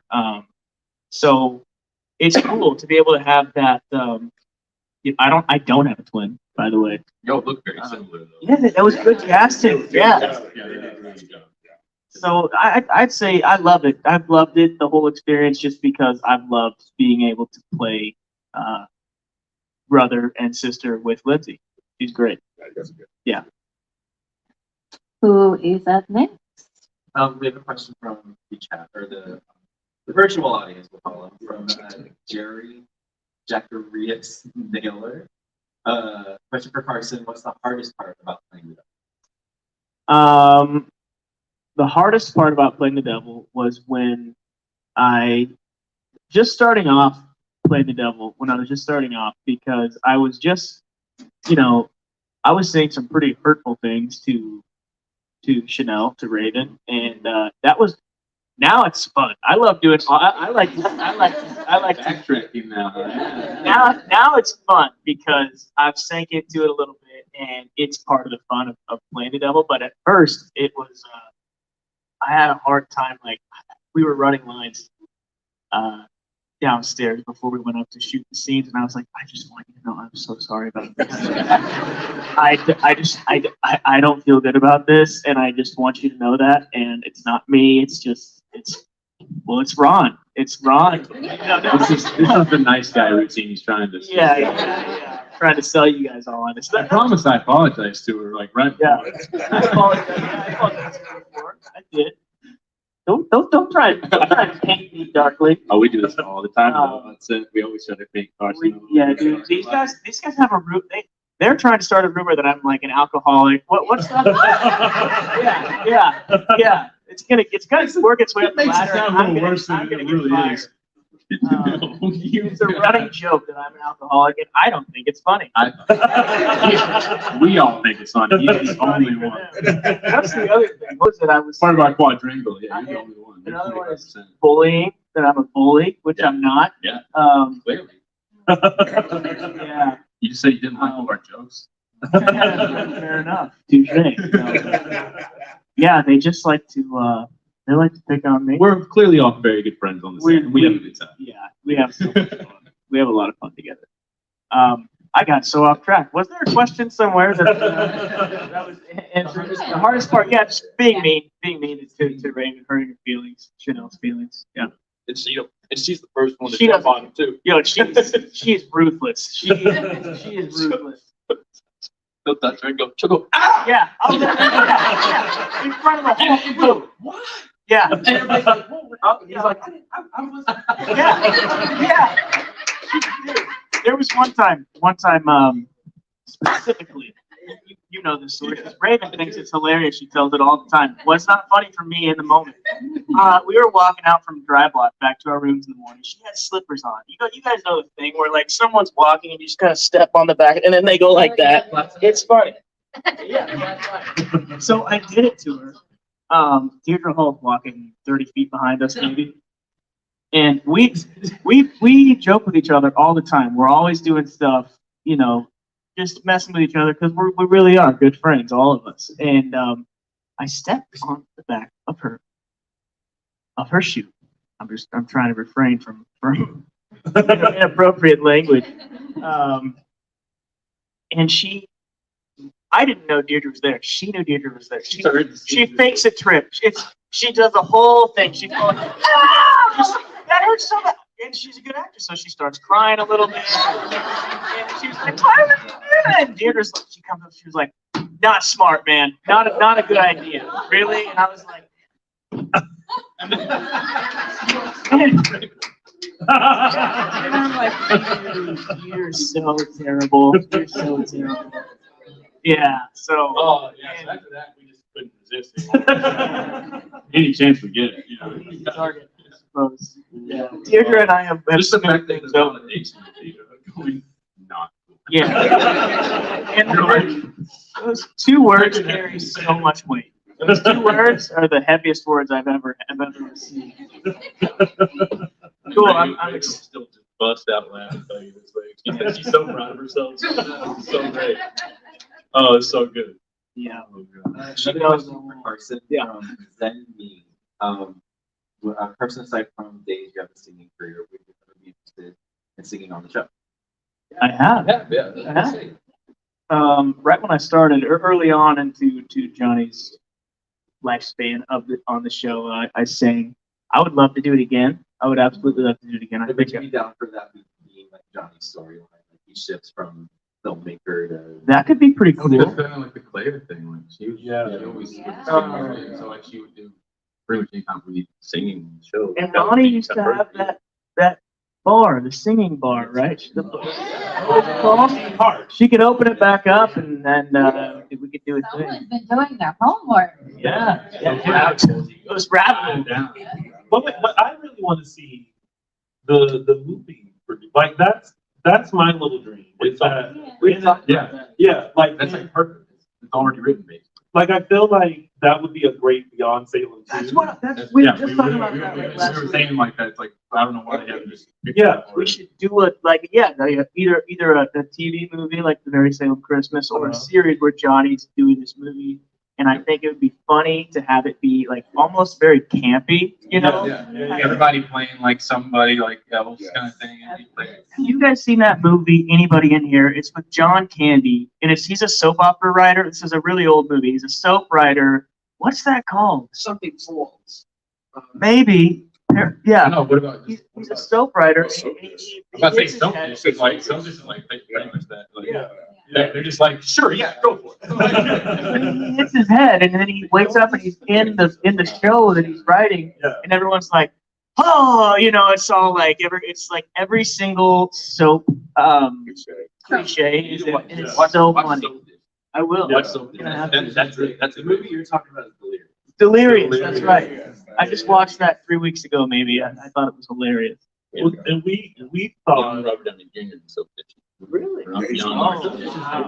Yeah, I'm sold. It's got so good. Oh my gosh, she's fantastic. It's hilarious.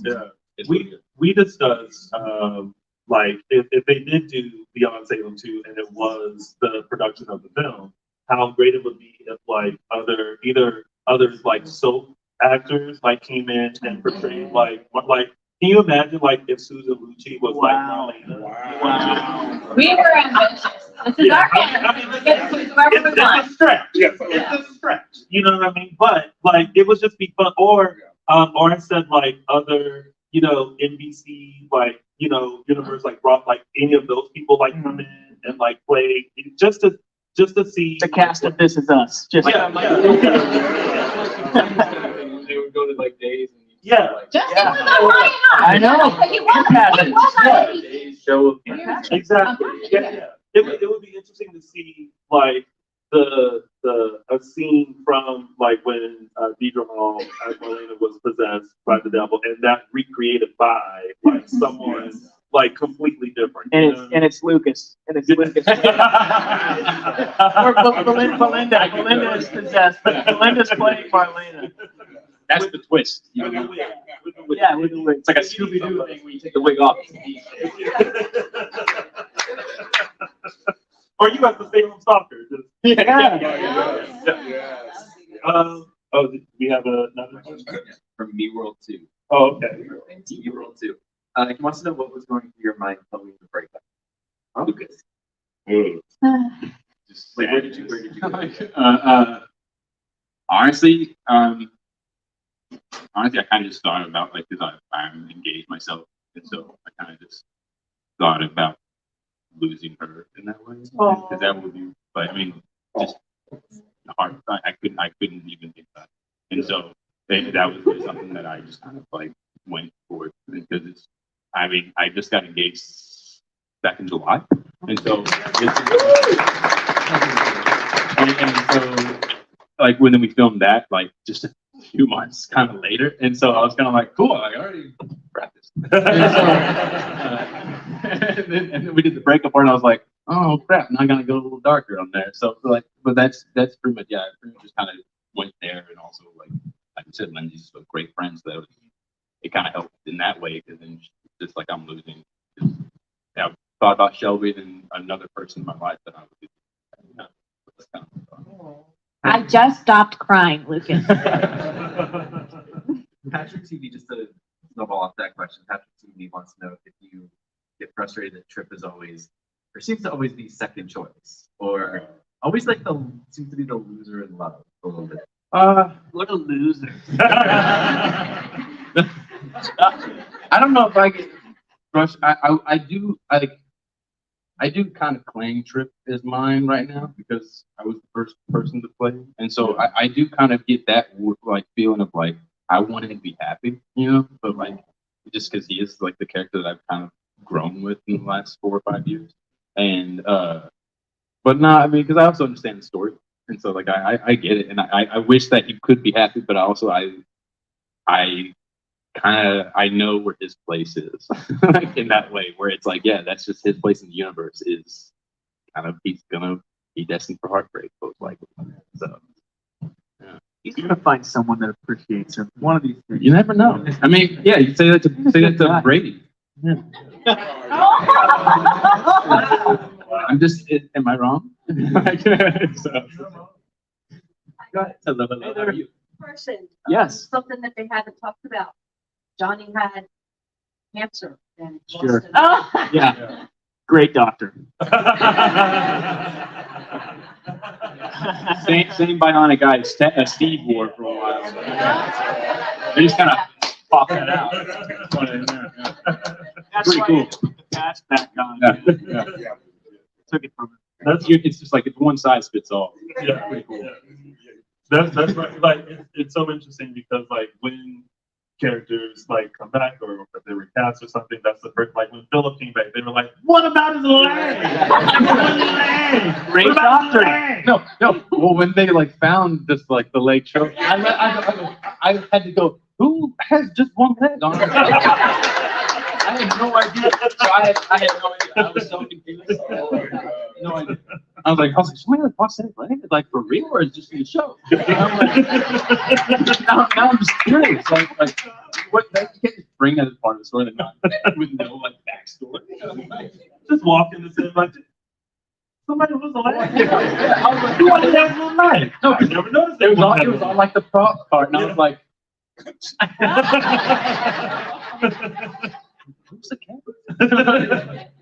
Who's this for? Yeah. Or who's this gonna be for? Yeah, I'm confused. Does anyone else have a question? Don't be shy. This is a great. Come on up here. Yeah. Come on down. Yeah. Oh, I wish it was come on down, but we ain't got no prizes. Come on down. Hi. Oh, thank you. So my whole family watched Days of Our Lives for years and years and years, and we was like the Sterling's where they go on location. You know, like Bo and Hope went to New Orleans, and I remember the one when we went to Chichen Itza, like the Mayan ruins. I remember that. Like, yeah. If you guys could go on location, where would you like to see? Like, where's a location you think would be interesting for you all to go? Oh. You know, The whole cast or our characters? just your character. That's right, my favorite. Everybody else, the budget allows for specific people. Yeah. No, it's fine. So you two. Yeah. Okay. The four of us. Yeah. No, I think as Tripp, I would like to maybe go to like figure out some of these mob like ties, and even if just to like kind of like weird way, like kind of go like little old school patch and like infiltrate and then just tear them down. And just to be like, you kind of screwed up my mom too many times. I'm tired of that.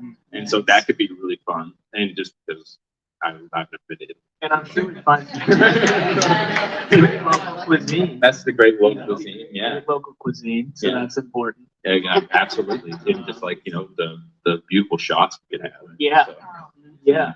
I think Italy, and you could come. All kinds of Yeah, you could come to Italy too. You go there all the time. Yeah. I just took my plane there not too long ago. So there you go. Italy. Yeah, Italy. That works. Works for me. I'm down. That's actually what I was thinking when he asked the question. I was like, I would have loved to have seen the stuff in Italy with Johnny and Chanel. And Johnny probably has Like some fun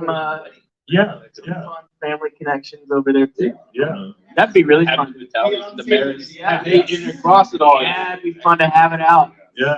Isn't that the Just let them. That'd be fun. Yeah. New storyline. There you go. Yeah. Does anyone else have a question from our yeah, come on down.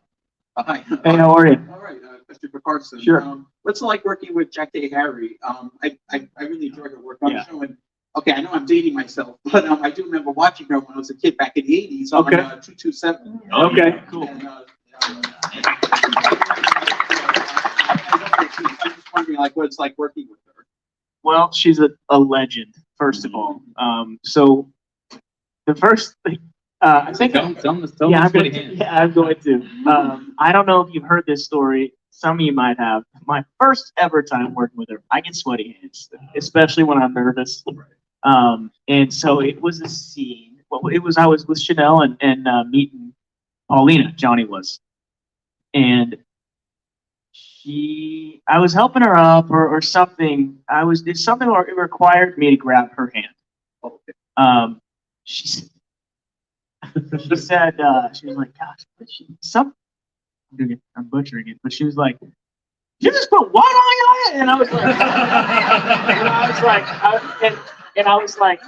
was sobbing. I was like, oh my. It's like my third day. All the producers, the whole crew, I don't know anybody, and I'm like, oh, and she was like, that's sweat? And I was like, you got that much sweat on your hands? And I was like, so I was like, yes, everybody. I have sweaty hands sometimes, and so now we all know. Let's continue on. And but after that, I was kind of scared to work with her because I didn't know what other secrets about me that she might find out and just expose to 60 people. But we've been working. I don't want to get. I've worked with her a few times since, and she is very encouraging. She's very giving. She's very easy. Once you get past that, the fact that she ruined my life. She is so great. I really love working with her, and everyone. I mean, I feel like it sounds generic because I always say I love working with that person, but everybody. Everyone is so great. You don't want to have a bad person to work with. There isn't anybody that's like, yeah. Everyone is great. You just know somebody might take a couple extra minutes, then like that's the only thing. It's like everybody else, but you're gonna enjoy it the whole time you're there. Some people are like, oh, I better use the restroom before. I better use the restroom beforehand, and then probably in the middle, maybe. Flat of a peanut, basically. Lucas is the notorious bathroom. Oh, I am. I'll be like, hey Jesse, I gotta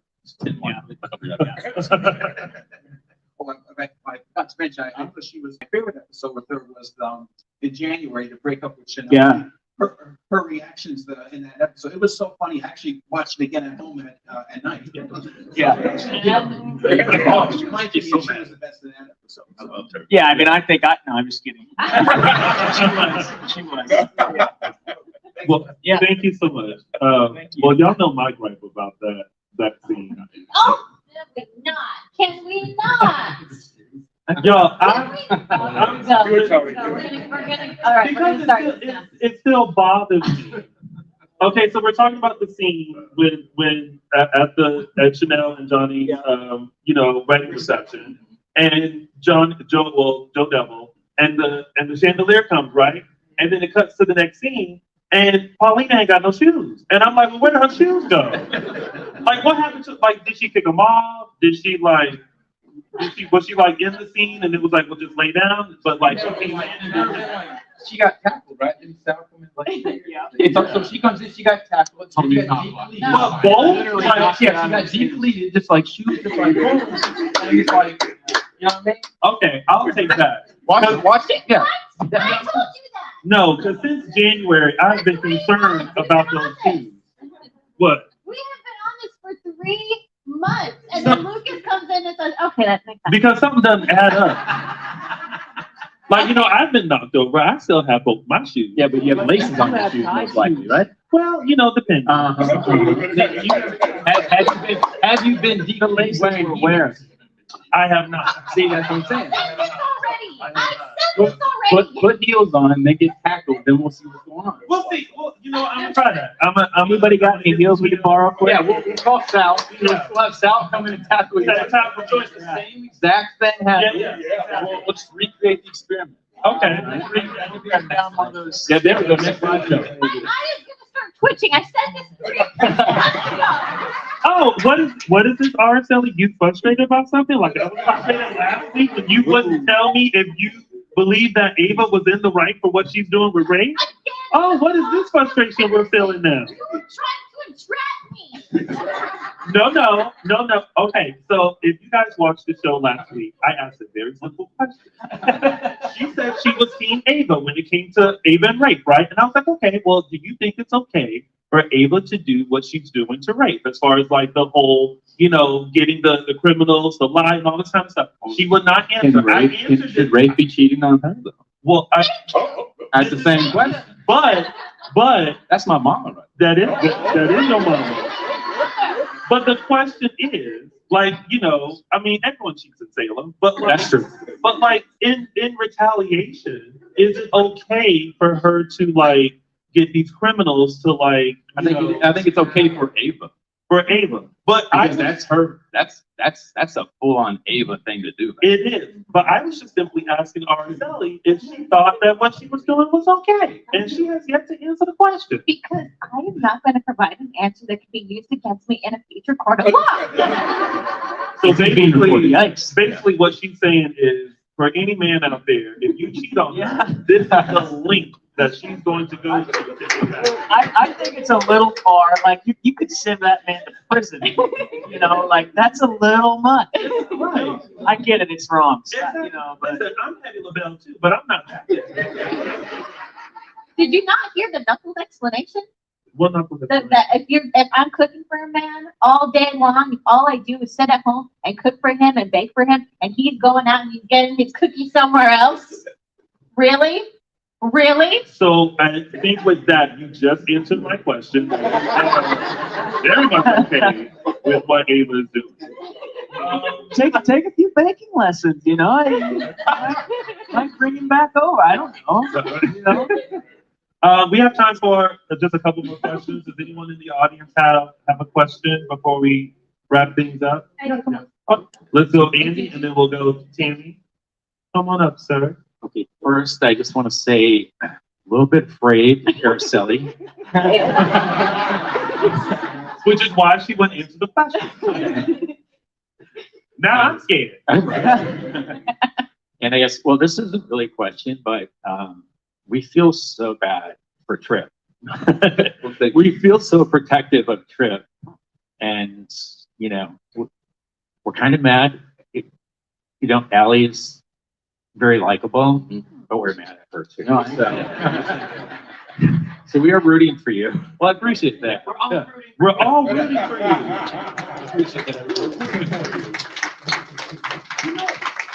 You know what's strange though is that like I wasn't mad at Allie. I know, that's like, her living her life, you know. Yeah. That's why I mean, like, I was like, she's gotta be mad.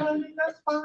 Yeah. It's like, you know. And I think that's why I said, like, when Tripp kind of had already forgave, because he's like, I get it. Yeah. He's just mad that he wasn't told earlier. Yeah. That's his main anger. Yeah. And he's like, I get why. It's just like, but like, just tell him.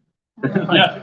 It's the lack of truthfulness. Yeah, that's why like the third wheel aspect. Yeah. It's coming from there. But you know, in Salem, everything eventually comes out.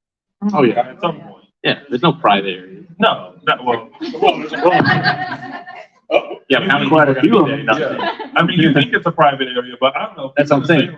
They talk to themselves and just spill all their tea to themselves. Like, Well, not a lot of diaries in here. So No. like the audio. it's out loud. Yelling to yourself in the middle of the Horton town, just going, man, I wish I didn't murder that person. I feel really guilty about it now. It's between me and God. But I did murder that person. If anyone's Yeah. listening, hand to the person. If anyone's listening, the burial of that person is not here. Where I am standing.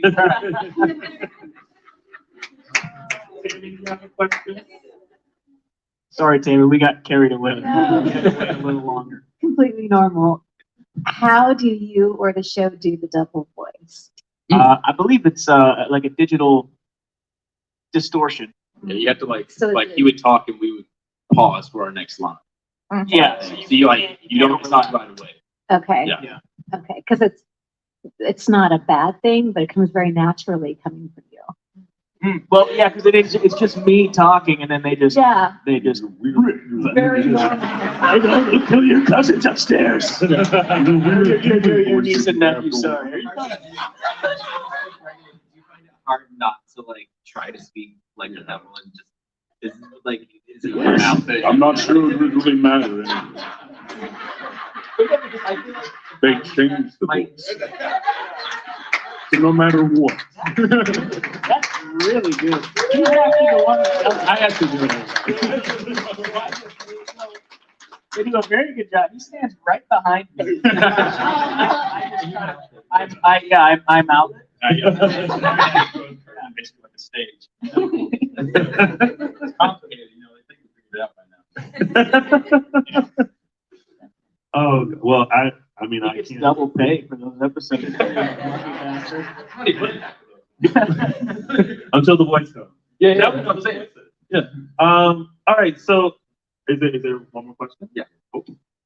From Sherry Calvert, you guys were mentioning that there's like no bad person to work with on the show. Are there folks that even you each can answer? Folks that you haven't worked with yet that you really want to?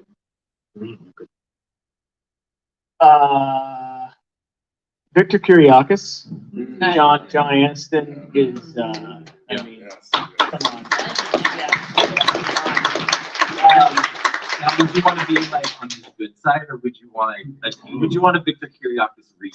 No, nobody wants to be on the bad side of Victor Kiriakis. It never ends well. But take the read. Well, I would love the Victor reading down. Yeah. Where you just like sit down, you're like, I'm so sorry. Thank you, sir. May I have another? Thank you, sir. May I have another? Yeah, exactly. I don't know. I'd say like I think probably because I think I talk about it all the time, but Paul like Telfer. Yeah, just like because Tripp and Xander would be such a weird dynamic. I would love to see them together because I think Tripp would just be like, I'm very confused by you. Like I think, yeah, like what do you actually do? Because he used to be like henchman all the time. Now it's like. Now he just like just looking good, I guess. He just kind of hangs out shirtless in his Yeah, hotel. he's looking good. Oh, was I the only one excited about that? He got an OnlyFans for Salem. And so that's how we make all his money. Yeah. That's what I'm saying. That's how he's making it. Well, let me find out. You get me for 1 month and then I'm canceling. Yeah, but the second month is what everything comes in. See, that's what happens. Yeah, you gotta just, the first month's the taste, the rest of it is the actual meat. Okay. The first month is just a shirt with the nipple holes cut out. You can see a little skin. The second month is where it starts to get real. Oh, yeah, you gotta get Paul a shirt like that. I guarantee you now, someone who was watching this, Oh, yeah. a nippleless shirt. A nimble. And look, and if you do that, please send it to NBC studio, whatever it is, and then please have Paul take a photo. Oh, we'll have him do some pull-ups. Yeah. Just real quick. Oh, yeah, we got it. We'll talk to him. ABC Days, I wanted to quickly plug that dates is, we're kind of pushing our YouTube right now. Yeah, just shoehorn that in there. Why don't you? Just really, I was gonna make it a little more organic. now you just gotta let the people have it. Yeah, speaking of Paul and shirtless, YouTube channel. English shirts and YouTube pull-ups. Huh? If you want to see some great content, guys, go over to that YouTube. It's really good. There's now an interview with Billy Sling and Zach Tinker that just came out. An interview with Eric Martzoff, and a lot of stuff that got cut out of Days. They're posting on the And like everything, I think a lot of things from the app as well as coming to there. Yeah. So like YouTube is going to be the next thing. Yeah. So I think it's going to be really tight. Now I'm gonna plug us. If anyone at NBC needs like a host or something to come figure out some segments, you just let us know. We are available. You can find us at Dishin Days on Instagram. What was that one more time? Dishin Days on Instagram. So before we let everyone go, first of all, thank you, Carson and Lucas. Thank you for having me. But before we close out our show, we are going to give you a little peek as to what is coming up next week on Days of Our Lives. We have the whole house to ourselves. And I've always wanted to make love in the light of a roaring fire. What do you say? Hey, oh my God. I'll be home tonight. Grandma. Oh, aren't you a sight for sore eyes? Our dreams are coming true. Can I get a double espresso, please? Coming right up. Coming home.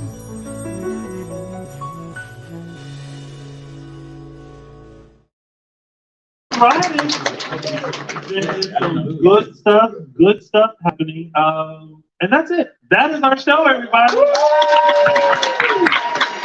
We made it through. But before we officially close out, because we do about 2-3 closes before we actually this weekend has been all about celebrating Dishin Days and the fact that we've been doing this show for 7 years now. We started February 8th, 2015. We have had many people as guests and, of course, as hosts. And we actually have some of our previous hosts over here. Y'all come on up. Come on over.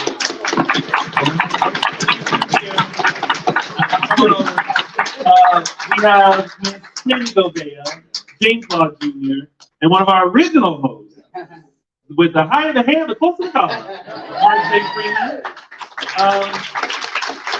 So thank you guys for all of your support. Thank you guys for being a part of our first studio audience, and thank you guys for all that you've done to contribute to Dishin Days, because we wouldn't have made it without each and every one of you and all of your personalities. And thank you first and foremost for having to deal with me. Thanks, folks. I think let's really give a round of applause to Tony Moore, because he was